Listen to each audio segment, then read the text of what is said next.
Hello po mga kababayan, si Dante Maravillas. Tuluyan na mga kababayan na nadiin talaga si Sara Duterte. Bakit niya Mr. Maravillas? Ito yung statement ngayon ni dating NBI Chief Jimmy Santiago. Tuluyan ang nag-backfire yung narrative nilang Oplan Romanov. Sabi po ni ex-NBI Chief Jimmy Santiago, yan anya talaga na Oplan Romanov.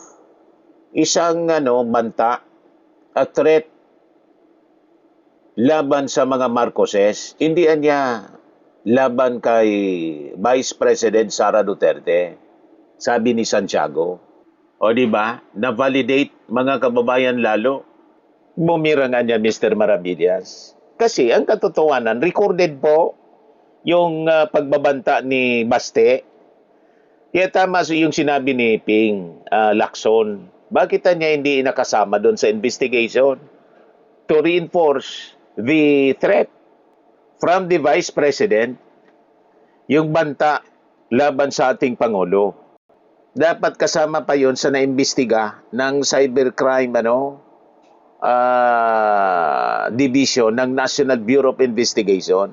Doon nagkulang po yung NBI. So, yung narrative nila, tuluyan ang nag-backfire, mga kababayan. Bumuelta sa kanila. Kasi nga po, gawa-gawa man lang yung kwento para i-justify yung pagbabanta ni Sara sa ating Pangulong Bongbong kay Lisa at saka kay Martin Romualdez. Kaya gumawa sila ng ganong ori ng kwento. Yan sabi dito ni Santiago. Santiago was NBI director when Duterte held an online press conference in November 2024 where she supposedly said that she already contacted an individual to kill President Ferdinand Marcos Jr. First Lady Lisa Raneta Marcos and House Speaker Martin Romualdez. Should she be killed first? He served as the leader of the Bureau from June 2024 to January 2025. Kaya paliwanag ni Santiago, the term of Land Romanov anya first came from Davao City Mayor Baste Duterte during a forum in Davao in January 2024. Correct. Yung lagi nating nire-replay, i-replay ko ulit sa inyo mga kababayan. Recorded siya. May isog rally. Ito po, malinaw. Just a simple message sa ato ang Pangulo. From now on, before you go to bed,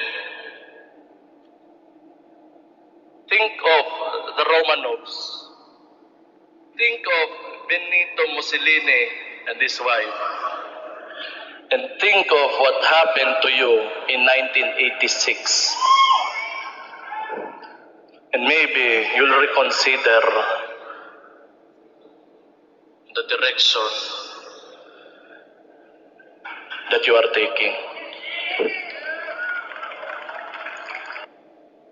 Malinaw. Honorable Samuel. Kaya tama itong mga kababayan na sinasabi ni Jimmy Santiago. The former NBI director then noted that he was surprised when blogger Princess Maui brought up the Oplan Romanov during the online press conference as supposedly a threat to the Vice President's life. Gawa sila ng kwento mga kababayan. Kaya nang imbitahan ng NBI, inimbita ni dating Cybercrime Division Chief Attorney Jeremy Loto, itong vlogger na si Princess Maui, yung bakla, hindi po nag-appear. At pati si Sara in-invite, hindi nag-appear. Kasi nga gawa-gawa nila yon na kwento mga kababayan. Malinaw. Para ma-justify ang mga plano nila na masama laban sa First Family, laban sa ating Pangulong Bongbong. Sabi ni dating NBI Director Santiago, Oplan Romanov anya was Baste's warning to the President in the First Family. Why did it become BP Saras? It's not BP Saras, Santiago noted in an interview kahapon. Santiago also said that as per the mandate of the NBI, they also investigated the alleged threats to the life of the Vice President. Nag-imbestiga niya kami. But then, What he says is threats to him remains an allegation. They don't want to cooperate with us, at least give us a tip on who it is, who they think is threatening her life. Sabi po ng dating direktor ng NBI. Santiago said he is willing to testify before the Senate Impeachment Court to share his knowledge regarding the matter. Ewan ko kung ipatawag pa siya kasi ang last witness mga kababayan na ipipresent ng prosecution yung si Sulaika nga, tapos si Captain Bello, drinap na, plus the other 6 witnesses mga kababayan kasi yung testimony ng dalawa, idagdag pa si Matibag, more than enough para ipin down si Sara Duterte. Na-establish na po yung guilt ni Sara as far as the prosecution is concerned. Yung ebidensya, yung video mga kababayan, authenticated at tinanggap na rin. Kahit hindi nila aminin, tinanggap nila, ginamit nila ng defense. The same video na ginamit ng prosecution. So ano pa? At mga kababayan, kitang-kita po sa kanyang nanlilisik na mata na hindi babala kundi banta ang ginawa ni Sara Duterte. Malinaw po ang pagkakaiba mga kababayan ng babala kaysa sa banta. Alin dito ang babala, sabi dito sa report ng GMA. Alin dito ang babala, alin ang banta. Bawal tumawid dito, nakakamatay. Yan ang babala. Pero pag ang sinabi mo, pag tumawid ka dito, papatayin kita. Yan ang banta. Malinaw na banta. Babala o banta? Ayon sa diksyonaryo ng Komisyon sa Wikang Filipino, ang babala ay isang pahayag ng anumang panganib o problema na maaring mangyari. Samantala, ang banta ay ang pagpapahayag ng kagustuhan na magdulot ng anumang pinsala o kapahamakan. Malinaw. Number 1, babala. Ang number 2, banta na malinaw. Pag tumawid ka rito, papatayin kita. Yun ang ginawa ni Sara Duterte na malinaw. Binantaan yung ating Pangulong Bongbong Marcos. And hindi kailangan na may epekto doon sa pinagbantaan. Yun ang gustong mangyari. Gustong paniwala sa atin ni Pia Cayetano, dapat may chilling effect, dapat may epekto kay Marcos. May epekto, walang epekto. In fact, nag-react si PBBM. Ang sabi ng ating Pangulo, ito'y aking papalagan.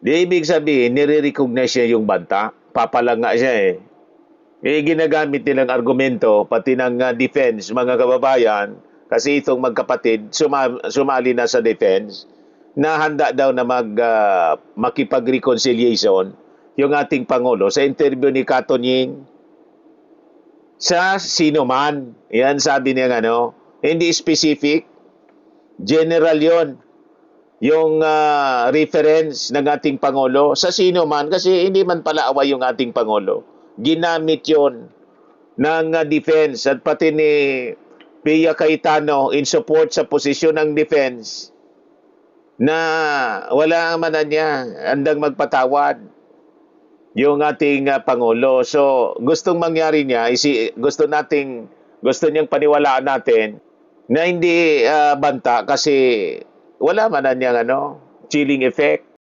Sabi ng prosecution, may chilling effect, walang chilling effect niya sa pinagbantaan. Ang banta ay banta.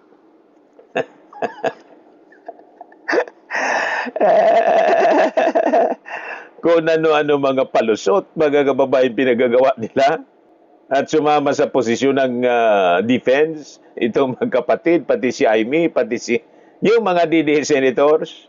O ngayon, dating Senador Franklin Drilon, question yung haba ng panahon niya na ginamit ng Senate Impeachment Court on establishing the authenticity of Vice President Sara's controversial video statement sa pagsasabing the issue niya had long been settled and should have been covered by a stipulation of facts between the parties. Sabi ni Franklin Drilon, my goodness gracious, sayang niya ng oras. Litigating settled facts, wasting time. Tama si Drilon. Alam na natin, settled facts na yan na talagang nagbanta si Sara. Alam na natin at yun ang totoo. Guilty siya dyan. Sinayangan niya ninyong oras ninyo. He noted that the video had not only been seen by millions of Filipinos but had also been cited and used by Duterte's own camp during the proceedings. In fact, it was cited and used by the respondent, sabi po ni Drilon. Drilon suggested that the impeachment court should have directed both parties to enter into a stipulation of facts to avoid spending valuable time litigating an issue that was no longer in dispute. We should call the parties, the prosecution and defense, to have a stipulation of facts. The former Senate leader explained that while criminal cases require strict procedures to establish the authenticity and chain of custody of evidence, impeachment proceedings operate under a different framework. Correct, mga kababayan. Kaya nga, ginawa ng prosecution, kumpleto na niya kami. Timplado na, yun ang term nila. Kaya hindi na nila kinailangan na i-present pa yung hostile witness. Itong si Zulaika Lopez, drinap na nila, pati si Bello, yung nag-serve ng transfer para kay Zulaika. Alisin na siya doon sa kwan kasi security risk. Gusto nang tumira sa Congress. Nagdala na ng unan si Sara Duterte. Doon na ginawa ng bahay yung opisina ng kapatid niya.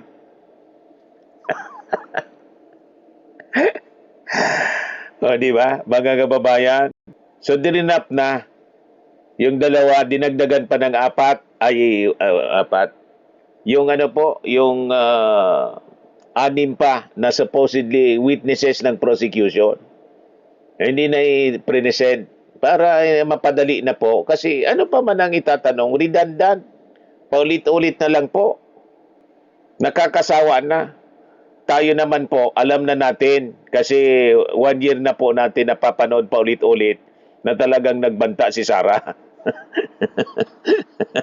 Authentic yung video. Tama si Drilon. Settled facts. Sabi ni Drilon, the Senate could also take judicial notice of the video's authenticity if the parties refuse to stipulate. If it was not admitted, then you say we have taken judicial notice of authenticity. According to Drilon, such a move could have reduced days of hearings and lengthy cross-examination into a matter of minutes. That reduces the 2 days of very intense 10-hour question and answer to maybe 5 minutes. Sabi po ni Drilon. Correct. Anyway, yan po ang ating short video ngayon. Ako po si Dante Maravillas. Bye-bye po. God bless.